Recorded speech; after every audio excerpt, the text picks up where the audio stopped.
Buenos días y bienvenidos a la nueva edición de FATER Talks. Hoy vamos a hablar sobre algo que nos preocupa a todos y que estamos siendo testigos de ellos en nuestro día a día. Por ir a lo más reciente, en abril tuvimos unas temperaturas casi de récord, más parecidas al verano, y sin embargo ahora, a las puertas de junio, estamos teniendo unas lluvias que, aunque necesarias, no van a paliar la tremenda sequía que venimos padeciendo y arrastrando desde hace ya muchos meses atrás. Para mantener el calentamiento global por debajo de 1,5 grados durante este siglo, debemos reducir a la mitad las emisiones anuales que hacemos de gases de efecto invernadero, con el tope del año 2030. Si no nos ponemos ya en marcha, si no actuamos ya, la exposición a aire contaminado aumentará un 50% en esta década, mientras que los plásticos que fluyen hacia nuestros ríos y mares podrían triplicarse para 2040. Además, el cambio climático trae consigo un importante impacto en la salud de los trabajadores, sobre todo aquellos que trabajan en exteriores, los cuales están más expuestos a temperaturas extremas y a una peor calidad del aire, entre otros factores que ahora veremos en los próximos minutos. De todo esto vamos a hablar en los próximos minutos con Alfredo Iglesias. Buenos días, Alfredo, bienvenido. Buenos días. Bueno, Alfredo es doctor ingeniero de minas, también doctor académico correspondiente de la Real Academia de Doctores de España, además de consultor con una amplísima experiencia internacional, y además participa en multitud de ensayos, publicaciones, estudios, proyectos relacionados con el clima y el medio ambiente, ¿no? Antes de comenzar, siempre anunciaros que tenemos abierto el chat para que podáis comentar o preguntar todo aquello que estiméis oportuno. Y si luego da tiempo, le trasladaremos vuestras preguntas o vuestras dudas a Alfredo. Igualmente también deciros que este FATER Talk está siendo grabado para posteriormente ser difundido en nuestras redes sociales y medios de comunicación. Bueno, Alfredo, para entrar un poco, ir entrando en materia, como se suele decir, hablar de cambio climático es hablar, como decía, sobre algo que nos ocupa, ¿no? Y nos debe preocupar a todos, ¿no? Pero sí es cierto que recibimos muchísima información, estudios, pronósticos a futuro, ¿no? ¿En qué situación nos encontramos? Es decir, ¿hay un exceso de alarmismo o de verdad hay evidencias reales y contrastadas como para tener conciencia y preocuparnos? Bien, pues buenos días a todos y muchas gracias por invitarme a charlar un poco de este tema que es apasionante y que me apasiona.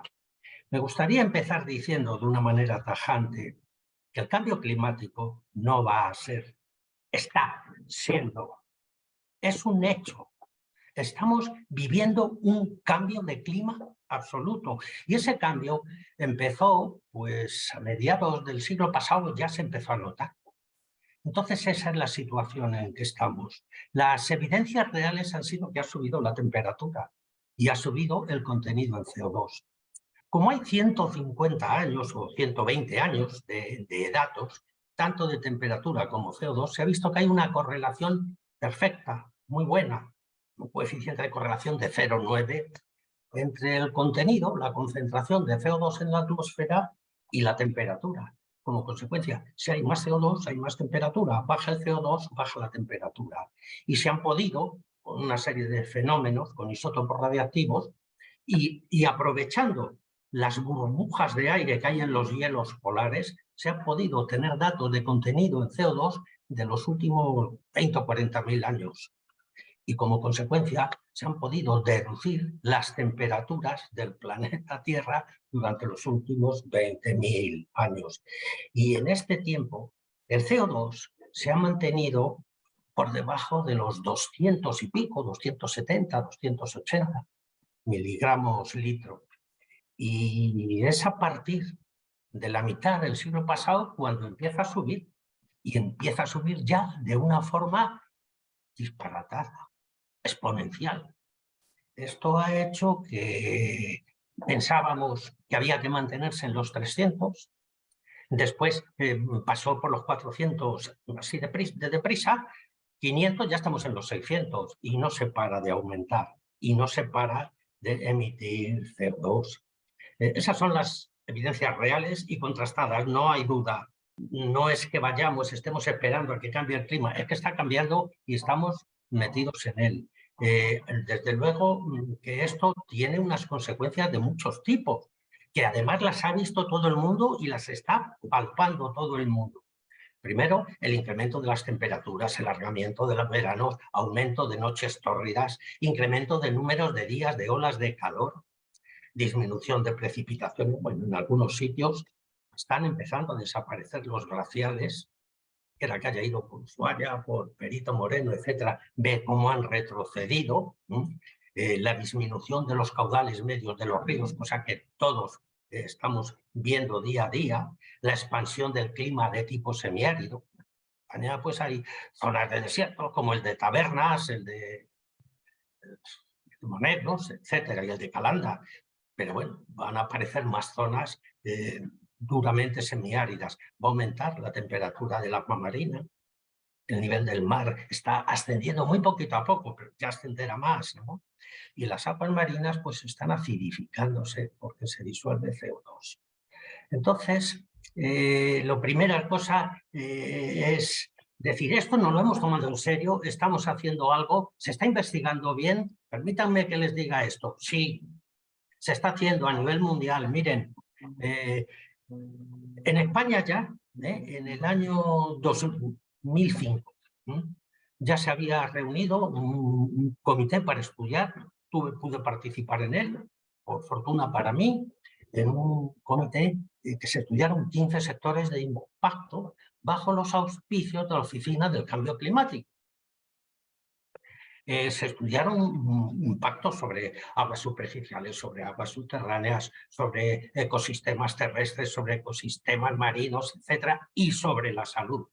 Y 15 sectores de impacto. Había un total de 45 investigadores y todavía fue repasados los escritos y las conclusiones a las que se llegó por otros tantos. A la postre nos juntamos 100 y pico investigadores. El cambio climático no es una cosa de un especialista, es algo que hay que hacer en equipo, porque son problemas médicos, son problemas climáticos y meteorológicos, son problemas debidos al agua, a temas de biología. Es muchos los especialistas que tienen que intervenir. Y creerse que un solo especialista o un tipo de especialidad hace algo, no sé, es sentir pasión por la derrota. Todo lo que se estudió y se vio en aquel momento, pues sobre todo de temas médicos, yo he visto que son los que hoy están saliendo en diversos aspectos. Miren, otra cosa que es muy importante decir y que se sepa, en el 1998 se formó el IPCC, que es el Intergovernmental Panel for Climate Change.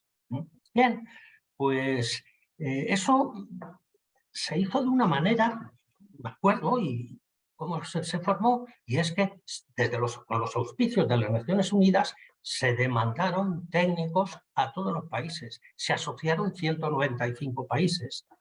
Cada uno ha mandado a sus técnicos por uno u otro procedimiento, bien se les eligieron por sus publicaciones, bien estaban en organismos que estudiaban cosas, etcétera. Bueno, pues con ello digo que se han juntado ahí 1000 y pico técnicos. Ese organismo no tiene la misión de investigar, tiene la misión de recolectar información. Es decir, que al IPCC llegan las opiniones contrastadas de los 195 países y de los técnicos o de los científicos de esos 195 países. También les digo, porque lo he vivido, ¿no?, que es muy complicado sintetizar en una conclusión clara las opiniones de 1000 o de 2000 técnicos, desde luego. Pero es que hay metodologías para hacerlo. Hay metodologías que te estudian estadísticamente cuántos han entrado por una opción, cuántos por otra, grados de fiabilidad, etcétera, pero metodologías aceptadas científicamente. Una de las que yo creo haber usado se llamaba Delphi, ¿no? PH. Entonces, con todo ese proceso, se están haciendo informes dentro del IPCC, pues paulatinamente, que van hablando sobre los 3 grupos que tiene, pues sobre los temas físicos del cambio climático, sobre los impactos que está produciendo y sobre cómo mitigarlos. Aparte de eso hay otro grupo que se dedica a estudiar lo que se hace en las diversas naciones, ¿no? Bueno, pues está evolucionando las cosas, que es lo último que voy a decir de la pregunta que me ha hecho. ¿Están evolucionando las cosas como se tenía previsto? Pues miren ustedes, sí. La temperatura de la Tierra ha subido desde principios de siglo de la Tierra pues, del orden de 1,8 grados. En España, luego las bases de contabilidad del aumento de la temperatura se hacen a partir de 1990, o sea, hace 33 años. Entonces, por ejemplo, en España, para el 2033, pues el escenario más desfavorable es que iba a subir la temperatura 1,5 grados y disminuir la precipitación un 10%. Ese es el escenario más desfavorable. El año que viene ya se sabe que se va a sobrepasar, que se va a tener ese 1,5 grados y que en los 5 años venideros se va a quedar asentada la cifra de 1,5 grados de aumento de la temperatura sobre la base de 1990. Consecuencia, se están cumpliendo las predicciones y se está en el lado más desfavorable de las predicciones. Es decir, nos hemos adelantado unos poquitos años al 2030.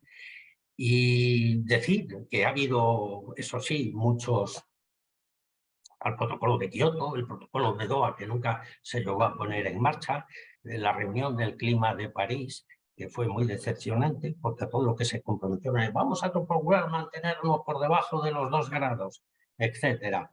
Lo que es un hecho es que a final de siglo se espera que la temperatura ya se haya puesto en los 2,8 o 3 grados. Y eso ya es fuerte porque va a haber incluso descensos del nivel de los mares, del nivel isostático. Y teniendo en cuenta esto que acabas de comentar, ¿no? Datos tan evidentes y tan contrastados, incluso previsiones que se hicieron hace años, se está evidenciando que se quedaron cortas, que van a ser mucho peores. ¿Qué nos ha llevado a esto? Es decir, ¿qué nos ha llevado a este escenario tan catastrofista y qué hemos hecho mal en las últimas décadas para llegar a este punto de no retorno ya, casi? Bueno, catastrofista no hay que ser nunca.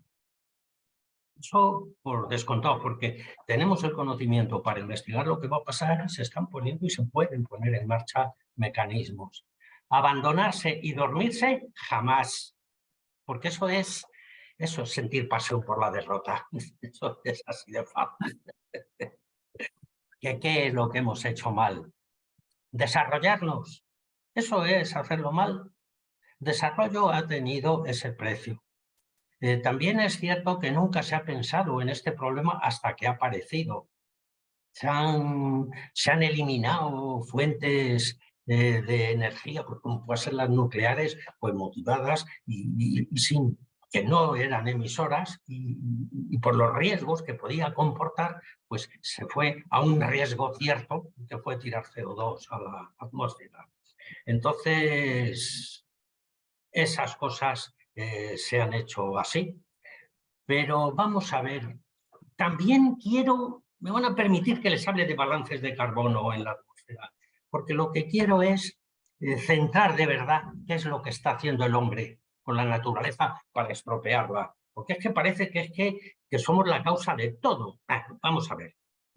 El planeta Tierra de por sí, como dicen muchos negacionistas, bueno, quiero decir que no hay negacionistas, es un cuento, esto no lo puede negar nadie, que estamos metidos en esta situación. Entonces sí hay gente que considera unas estrategias y otros consideran otras para hacerle frente. Pero negacionistas no existe. Eso es así. Bueno, pues volviendo al balance de carbono. Dense cuenta que el balance de carbono del planeta Tierra es del orden cercano a las 800 gigatoneladas. Es decir, hay un total de 761 gigatoneladas que la Tierra emite a la atmósfera por cuestiones naturales.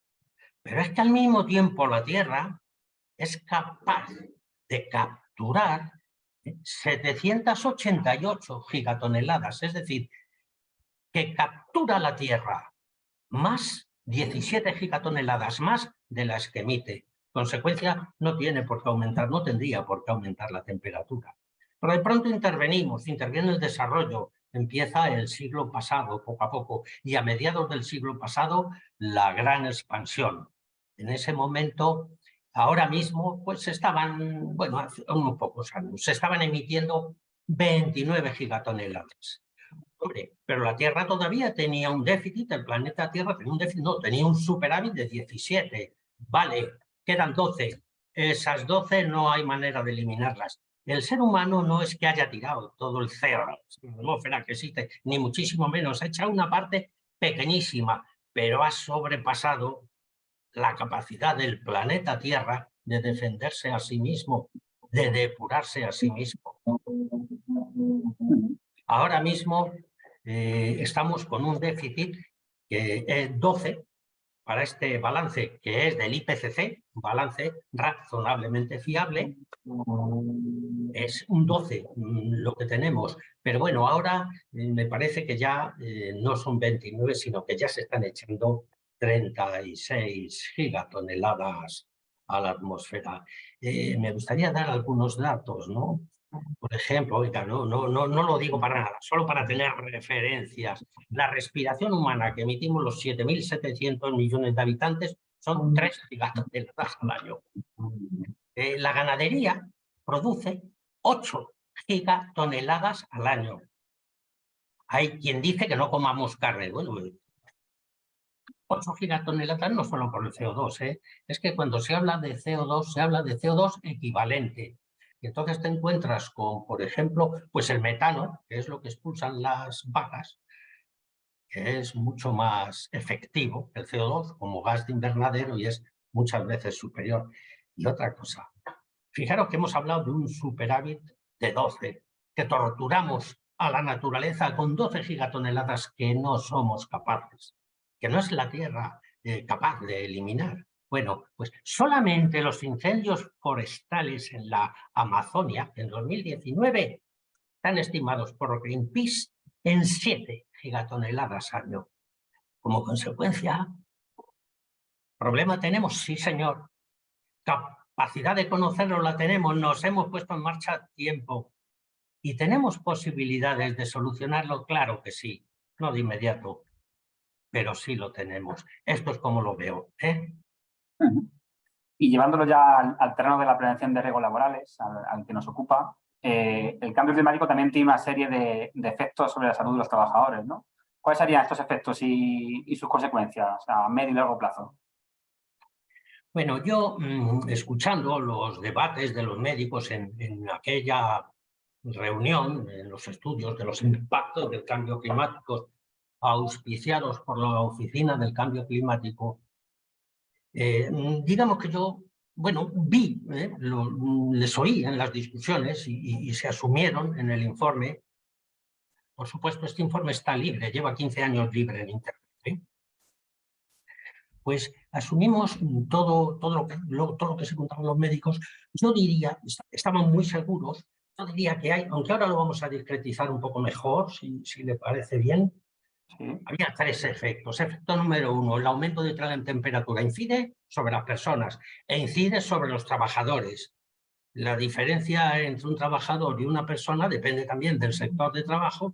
Es que una persona puede estar en su casa protegida, pero un trabajador a lo mejor le toca estar a la intemperie. O sea, el problema de los efectos del calor. Otro tema que evidentemente va a ocupar un segundo tema son los efectos que va a tener la salud, los eventos meteorológicos extremos, cambios bruscos de temperatura. Eso va a tener afecciones pulmonares y de muchos tipos. Los problemas de las avenidas, eso no es que te produzca una enfermedad, es que te puede dar un susto muy serio o matarte. Inundaciones. No sé si nos damos cuenta que las inundaciones son un fenómeno que estamos teniendo casi todos los años. Ahora mismo están en el Levante español destrozados y con pérdidas de dinero. Sí, es cierto que las hemos tenido siempre. Por ejemplo, júcar, júcar, es una palabra árabe. Esa palabra árabe significa devastador. ¿Por qué? Pues porque cada 30, 40 o 50 años venía una crecida y destrozaba todos los cultivos y todo lo que había. Por eso le llamaban el devastador. Son frecuentes estas heterogeneidades espaciales y temporales del clima en España, pues ya sabemos que son normales, ¿no? Pero es que ahora son mucho más frecuentes y por eso los riesgos son mayores. Hay un segundo grupo de riesgos. Ese segundo grupo de riesgos lo podríamos, el tercer grupo de riesgos, perdón, tenemos que ver con la contaminación atmosférica que se va a producir. Permítanme que lo diga fácil, ¿no? En verano, ¿cuándo se producen las boinas, esas de contaminación en Madrid? Principalmente son los veranos, donde hay unos grandes anticiclones, unas zonas de presiones altas, todo perfecto, y no hay vientos y no hay fenómenos meteorológicos que permitan la barrida de los contaminantes, principalmente las partículas menores de 10 micras, del dióxido de azufre, del dióxido de nitrógeno, del CO2, de las volátiles, etc. Entonces es precisamente esos tiempos de verano, esos días más calurosos, los que también van a hacer que se prolongue y que sea más intensa la contaminación atmosférica. Y eso sabemos lo que significa. Eso significa, pues, afecciones a personas particularmente sensibles o a personas que estén en sectores que tengan que trabajar en el exterior. Un siguiente grupo, pues, serían, bueno, por supuesto, dentro de esta tenemos que meter los rayos ultravioleta. A haber más días de sol, se van a concentrar los días de sol mucho en verano y, sin embargo, en invierno van a ser más húmedos. Esa es la previsión. Bueno, pues nos vamos a encontrar con que también va a haber más rayos ultravioleta. ¿Por qué? Porque el calor favorece a los rayos ultravioleta y eso puede tener afecciones de piel, etcétera. Puede haber. Un cuarto grupo, pues todos hablamos de las diarreas estivales. Si tenemos más verano, pues tendremos más diarreas. Es decir, enfermedades transmitidas por alimentos y por el agua. Cuando hace calor, la depuración es más lenta, la depuración natural. He estado en sitios como Colombia, como Perú, etcétera, con temperaturas medias un poquito muy normales, un poquito más altas a lo largo del año, y la depuración en los ríos pues es más corta. Como consecuencia, puede que el agua tenga mayores factores de contaminación y como consecuencia es un riesgo que hay que tener en cuenta. Y luego yo escuché con mucha atención el último de los casos, porque el último de los casos es que van a aumentar las enfermedades infecciosas. Sí, ¿por qué? Pues porque hay vectores que transmiten esas enfermedades. Y esos vectores, pues como sabemos, son los mosquitos. Oye, el mosquito Anopheles transmite la malaria. Pero es que hay arácnidos como las garrapatas. Yo no sabía que las garrapatas eran importantes, tan importantes. ¿Y por qué lo son? Porque son un termómetro biológico formidable. Viven a unas cotas y a unas temperaturas. Si se les cambia esas temperaturas, invaden otras cotas. Luego estamos demasiado cerca de África. En África hay muchos temas peligrosos de enfermedades de esta. La malaria, por supuesto. Bueno, yo he ido a África y he ido vacunado y tomándome pastillitas contra la malaria, por lo que he ocurrido en una misión que he tenido en un dispensario. Entonces, todo ese tipo de cosas van a aumentar. Luego, conviene, y van a aumentar, ¿por qué? Bueno, conviene decir, por ejemplo, un mosquito con una temperatura, pues yo qué sé, de 30 grados, el mosquito que transporta vector del dengue, que a 30 grados tarda pues 12 días en su incubación, como esté a 32 o a 35 grados, en 7 días ha hecho su incubación. Es que eso supone que puede haber más mosquitos y como consecuencia más riesgos. Por ejemplo, a 30 grados un ser humano necesita infectar a 6 mosquitos para que se transmita la enfermedad. como estemos a 32 o 35 grados, con que infecte un ser humano a 2 mosquitos, ya se está produciendo el fenómeno de la transmisión. Pues Bueno, bien, eso es lo que quería contestar. precisamente para paliar estos efectos, ¿no? A consecuencia del cambio climático, recientemente, este mismo mes de mayo, se ha aprobado el Real Decreto Ley 4/2023, ¿no? Que prevé la prohibición de desarrollar determinados trabajos cuando coincidan con episodios de calor extremos, cuando así lo establezca la EMED, ¿no? En nivel naranja o rojo. Te voy a hacer 2 preguntas en una, ¿no? A colación de este tema. Primero, ¿cómo valoras que este tipo de medidas ya no sea una recomendación, ya no sea, bueno, pues una declaración de intenciones, sino que ya quede recogido por normativa en un Real Decreto y que haya de cumplir? Y la segunda pregunta, si esta puede ser la primera medida de muchas otras que vendrán en los próximos años, pues relacionadas con los efectos del cambio climático para proteger a los trabajadores. Bueno, pues voy a ver si voy a tratar de contestar las 2 preguntas. Vamos a ver, decretos, leyes ordinarias, leyes orgánicas y constitución o ley de leyes son fuentes de derecho. También es fuente de derecho, las costumbres del lugar. Yo quiero decir que se han aplicado ya medidas por costumbre contra fenómenos extremos, eso es un hecho. Pero lo que es un hecho es que van a aparecer muchas legislaciones, tanto decretos como leyes, etcétera, tratando de combatir el cambio climático. Mira, una cosa sí quiero aclarar. Catastrofismos, ninguno.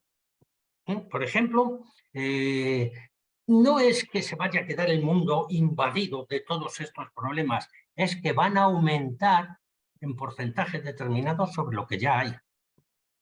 Por ejemplo, cuando se pasa la temperatura crítica de una ciudad, la temperatura crítica, por ejemplo, de Madrid son 36,6 grados.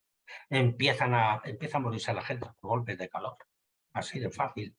Y entonces los médicos lo han estudiado para diversas edades y tal, y tengo los gráficos y los cuadros por aquí, vamos a meternos en datos, por cada grado que a partir de ahí aumente la temperatura, pues resulta que la morbilidad y la mortalidad aumentan, pues yo qué sé, del orden de entre un 12, un 15%, según las edades y el sexo. Pero aumentan sobre lo que hay. A lo mejor hay X sobre 100.000 casos, unos pocos, y sobre ese X aumenta un 14%.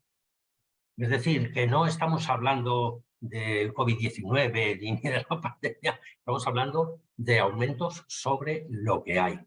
Han salido muchos decretos, ya han salido, donde se citan temas para prevención de enfermedades por excesos de calor y por fenómenos climáticos extremos, y los citan en anexos y tal. Pero cada vez va a haber más. Eso es un hecho. No tiene vuelta de hoja. Y una recomendación firme. La ley es para cumplirla, pero no solo porque con la ley suele haber capacidad coercitiva, ¿no? No, es porque merece la pena. Es que yo creo que en esto ser limpio. Estamos hablando de que podemos tener, quiero llevar a casos extremos, podemos tener obreros y en andamios con temperaturas inhumanas. Eso hay que hacer algo, ¿no? Hay que tomar.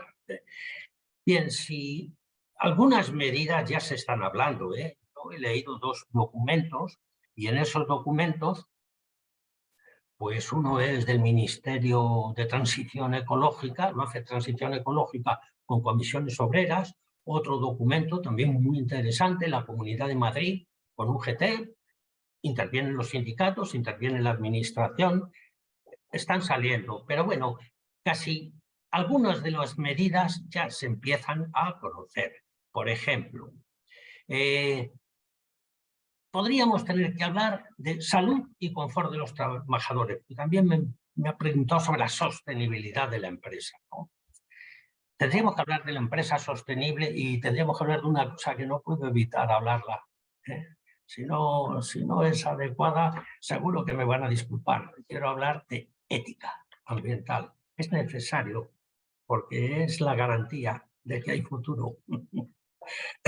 Por ejemplo, en temas de salud y confort, pues, por ejemplo, sabíamos perfectamente que va a haber problemas, causas de enfermedad por aumento de las olas de calor y que los efectos van a ser golpes de calor, aumento de la mortalidad y la morbilidad. Bueno, pues hay que empezar medidas que ya se conocen, dar agua y promover su uso, dar oportunidades para el descanso, habilitar zonas frescas o sombreadas.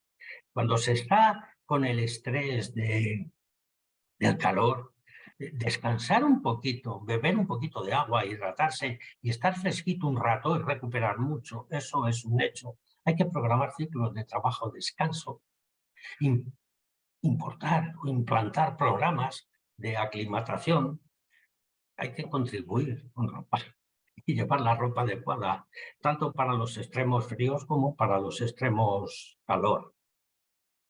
Los episodios extremos que hablábamos, pues inundaciones, etcétera, etcétera, pues va a haber afecciones por cambio brusco, pero también va a haber accidentes por deslizamientos de ladera. ¿Por qué va a haber más deslizamientos de ladera? Porque las lluvias van a estar más concentradas. Las lluvias máximas en 24 horas van a ser superiores y van a producir deslizamientos de ladera, corrimientos completos, que pueden tener consecuencias catastróficas.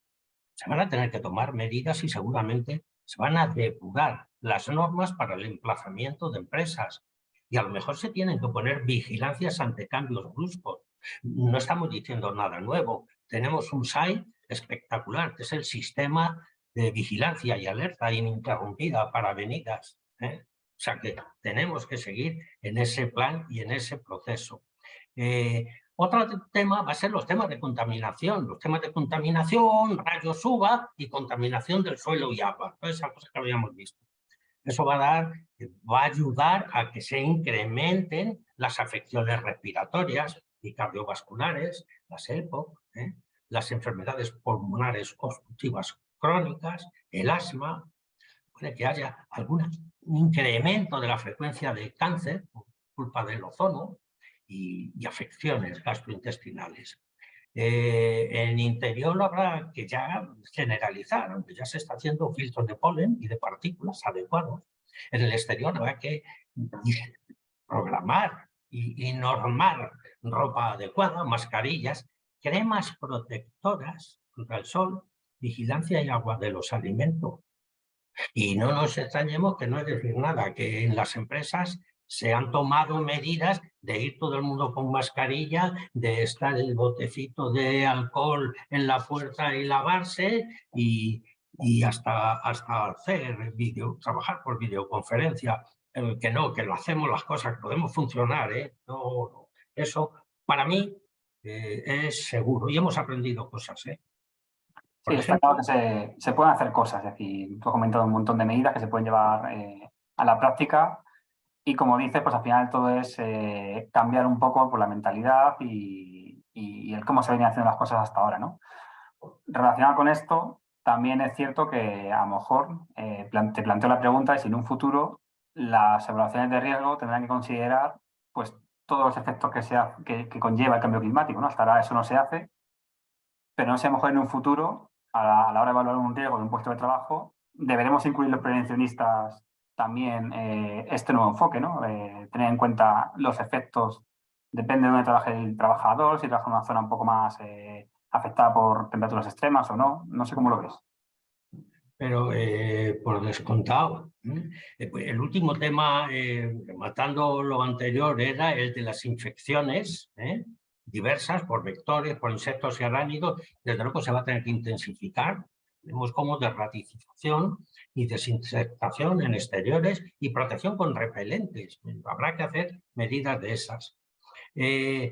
Sobre los temas de sostenibilidad de la empresa, los empresarios van a tener en cuenta que el tema de la energía no es el mismo que ha sido hasta ahora y que el tema de los recursos hídricos tampoco. Luego, yo creo que va a ser bueno tomar medidas de impulsar medidas de sistemas de ahorro energético y además de temas de generación independiente de energía. Hay muchas empresas con unos techos en sus salas enormes y no han hecho un cálculo de lo que puede ser eso en dinero y en independencia. También va a ocurrir con los recursos hídricos. Van a disminuir, pues todo el mundo lo va a notar. Y van a empeorar la calidad, pues todo el mundo lo va a notar.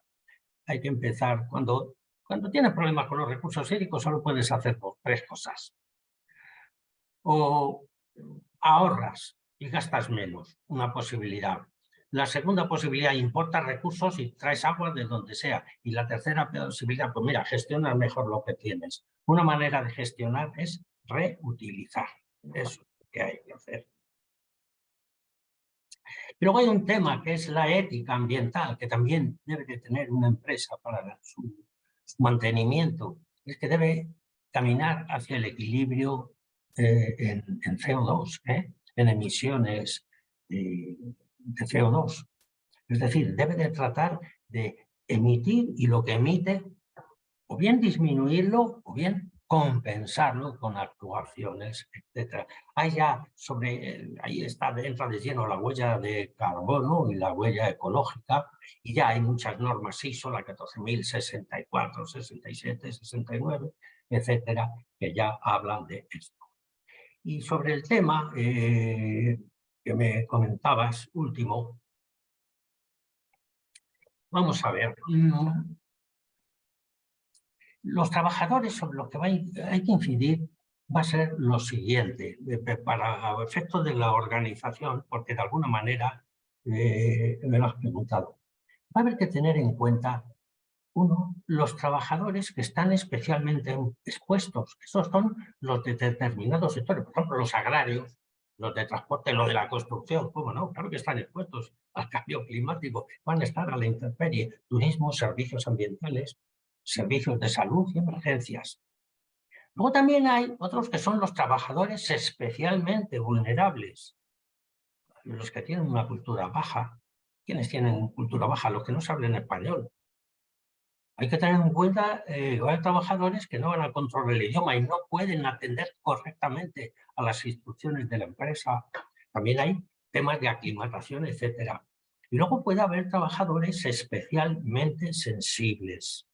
Y esos trabajadores especialmente sensibles pues son los que tienen antecedentes de golpe de calor, embarazos, lactancia, los que tienen medicación determinada, etc. Sintetizando, la lucha por la defensa de la salud de los trabajadores frente al cambio climático es una lucha sector a sector y persona a persona. Eso es. Y ya para terminar, antes de pasar a las preguntas del chat, que ya hay una, ¿qué pueden hacer las empresas para garantizar su sostenibilidad, tanto a efectos de productividad como también de lo que hemos hablado, ¿no? De la protección de los trabajadores, teniendo en cuenta pues, todo este panorama climático, ¿no? ¿Qué puede hacer?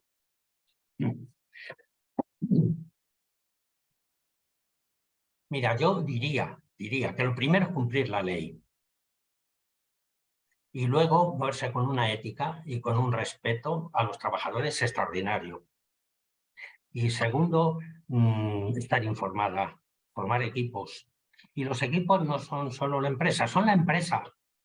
Los técnicos de la empresa, son los sindicatos, son todos los trabajadores. Y eso siempre con el respeto de la ley en todos los sentidos. Entonces, eso es lo que tiene que hacer una empresa. Y luego formar una ética y tener siempre una ética ambiental. Ya sé que es difícil esto de transmitir, ¿no? Pero vamos a ver. Una empresa tiene que tender, si tiende a cumplir la ley, ya hay una ley europea que dice que en el 2050 las emisiones tienen que estar equilibradas. Entonces, tiene que llevar una contabilidad formidable de su huella de carbono y de sus emisiones. Ya sé que a veces parece aburrido y se pregunta que para qué vale. No, vale, es fundamental. el cambio no es para una empresa o para una provincia, es que es todo el mundo. Yo sé que hay a quien le cuesta trabajo, porque las emisiones fuertes de verdad, el problema de verdad de emisiones de CO2 está en China, está en la India, está en Rusia y en Estados Unidos. Y de esos tres, el único que está intentando reducir y teniendo reducciones y haciendo inversiones es Estados Unidos. En China, hace muy poquitos años, cada semana se ponían en funcionamiento más de 3 y menos de 4 centrales de carbón. Yo creo fundamentalmente en la ética, en la manera de hacer, de saber que se tienen que realizar determinadas cosas y no ahorrar ni...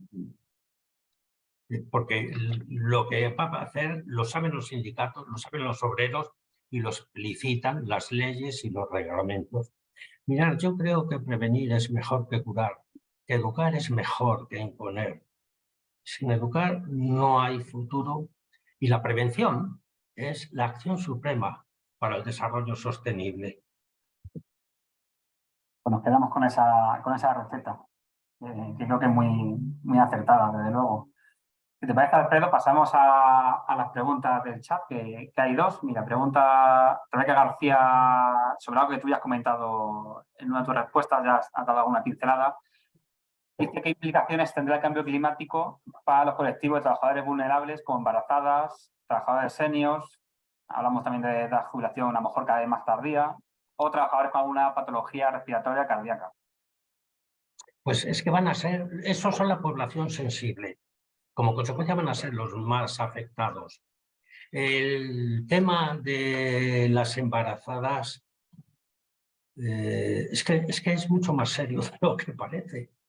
Vamos a ver, yo mis cuatro embarazos próximos, lógicamente, los he pasado en verano. Todos mis hijos han nacido entre los últimos días del verano y los primeros del otoño. Es una cosa muy seria. Y con las embarazadas hay que tener un poquito de cuidado, porque es que además hay una cosa que no sé si me he acordado de comentarla, pero a todos los efectos que hemos comentado, todos los problemas que puede generar el cambio climático, hay uno que son los efectos cíclicos. Es que aguantar una ola de calor, a lo mejor de 15 días seguidos, puede destrozarte. Y si estás en un periodo, por ejemplo, de gestación avanzado, donde la carga maternal es copiosa, es que te puede desequilibrar la cabeza, ¿eh? Entonces yo creo que esas medidas están y se están haciendo precisamente para sectores de riesgo, como hemos hablado, de la construcción, etcétera, y sectores vulnerables que son todos los que preguntaban, los que se han señalado en la pregunta.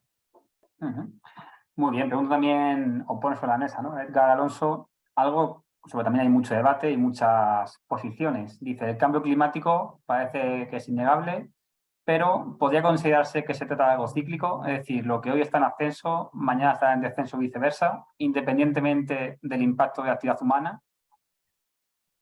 La respuesta es no, rotunda.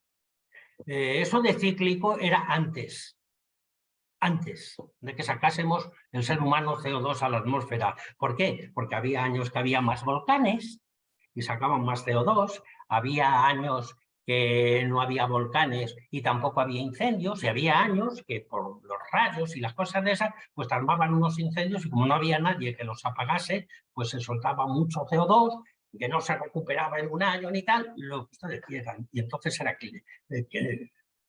variable en el tiempo. Pero es que esto no es así. Si es que el dato que les he dado es que se estaba siempre por debajo de 300 y ahora estamos apuntando al 600. Y estoy hablando de 40.000 años que jamás han llegado a 300, estaban en 200 y pico. Como consecuencia no hay que revolverlo con temas cíclicos. Esto es algo que crece hasta el infinito y o lo paramos o sigue.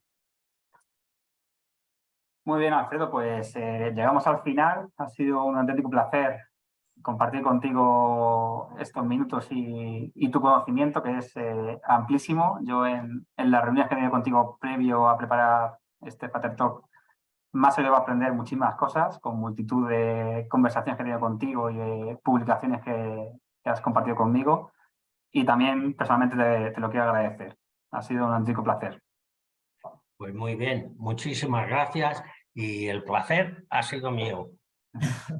Muy bien, pues doy paso a Natalia Fernández Laviada, que es la subdirectora general de Prevención, Calidad y Comunicación de nuestra entidad. Adelante, Natalia, cuando quieras.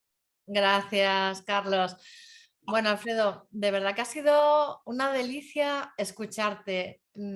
Antes comentábamos sobre los senior, los silver o como alguno dice, las personas con mucha juventud acumulada. Está clarísimo que esa juventud acumulada nos la has proporcionado y claro, cuando alguien te habla con tanto conocimiento, con tantos datos, con tantas referencias y con tanta pasión, es imposible que no nos hayas convencido. Voy a intentar hacer un resumen muy pequeñito de alguno de los titulares de todo lo que nos has contado.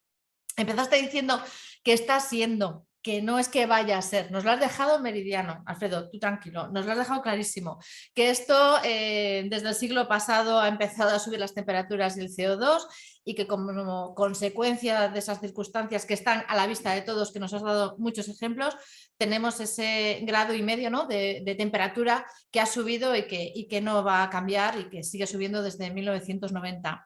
Nos has dejado claro varias veces que no hay que ser catastrofistas, pero que tampoco hay que abandonarse ni dejarnos aquí que todo fluya y pase, ¿no? Que el desarrollo nos ha traído muchas cosas buenas, pero que también nos ha traído esto y que hay que tomar medidas, que al final hay que estudiar, que no hay negacionismo, que de eso nada, ¿no? Que no puede haber negacionismo, que lo que habrá será diferentes estrategias, las diferentes agendas, pero que al final el hombre pues hemos sobrepasado los límites de la madre tierra y que esto ya pues no es capaz, ¿no? de eliminar ese CO2, que lo has explicado muy bien, que creo que lo hemos entendido muy bien tal y como nos lo has contado.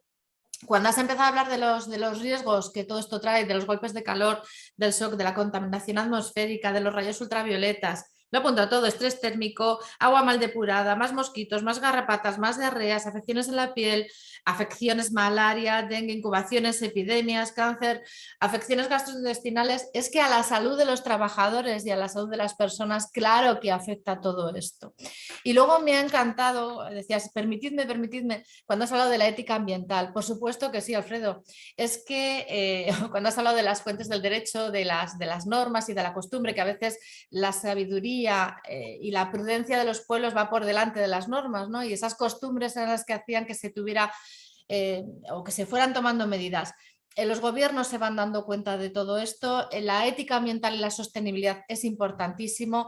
Nos tenemos que quedar con tres letras, ESG o ESG o ASG, que son el triple balance no financiero, ese triple compromiso que tienen que tener todas las empresas con lo medioambiental, con lo social, que tiene que ver con los trabajadores y, por supuesto, también con ese buen gobierno de las empresas. Cuando hay un buen gobierno, cuando hay buena ética, cuando, también lo has contado muy bien, cuando se cumple con la ley, cuando se respeta al trabajador, cuando se trabaja en equipo, administración, sindicatos y trabajadores, y todos, no solamente unos países, también que Rusia, que China, que Estados Unidos se unan a esta llamada, pues creo que hay solución y que entonces pues no tendremos que preocuparnos tantísimo, pero sí ocuparnos de lo que está sucediendo. Has terminado hablando de educar mejor que imponer y de prevenir mejor que curar. Así que, ¿qué más voy a añadir, Alfredo? Que muchísimas gracias, porque ha sido, repito, una delicia compartir esto contigo. Además, estamos muy cerca del 5 de junio, que es un día especial para los activistas del medio ambiente, porque, como todos nosotros, porque ese día está dirigido por el Programa de las Naciones Unidas para el Medio Ambiente y celebra cada 5 de junio, desde 1973, pues este día especial como plataforma de llamada y como un día de divulgación ambiental. Este año, el 2023, va a ser en Costa de Marfil, ese 50 aniversario, y se va a celebrar, bueno, pues para aunar esas fuerzas, justo como tú decías, Alfredo, gobiernos, organismos, empresas y cada uno de nosotros en nuestra vida personal para ir tomando conciencia. Elena Iglesias, que es nuestra directora del departamento a nivel nacional de calidad y de medio ambiente y digna hija de su padre, tengo que decir también, pues se me daba un dato, ¿no? Decía que cada año se producen a nivel mundial más de 400 millones de toneladas de plástico y que solamente la mitad de ese material se concibe para una vida útil, es decir, para usar y tirar, y que lo tiramos y que ni siquiera un 10% se recicla. Así que, bueno, adoptemos también estas medidas personales cada uno de nosotros, que todo va sumando.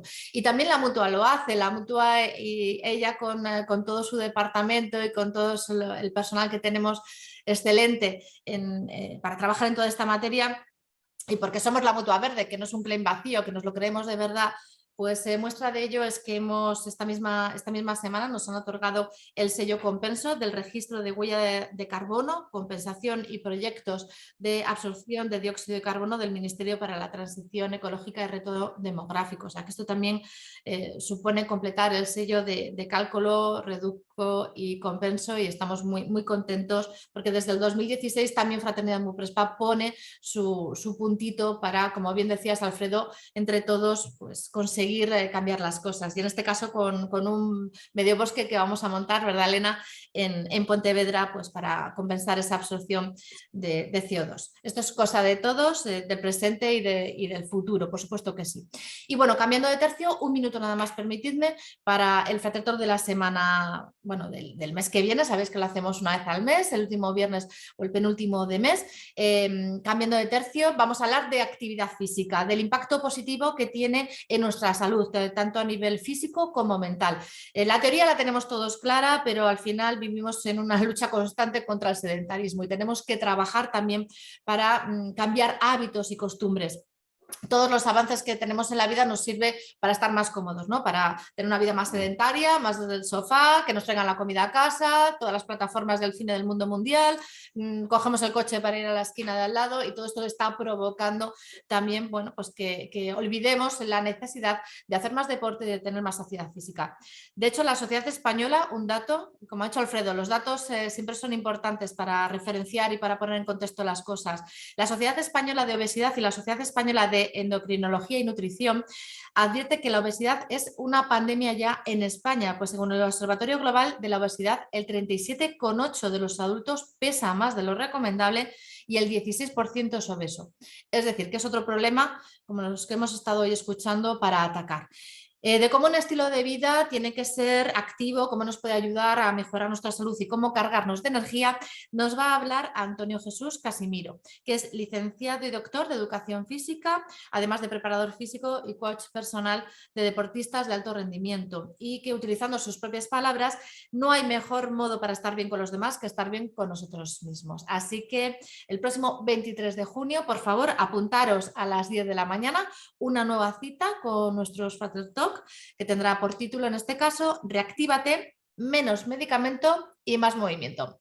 Muchísimas gracias a todos por estar aquí un día más y, por favor, cuidaros. Buen fin de semana. Gracias.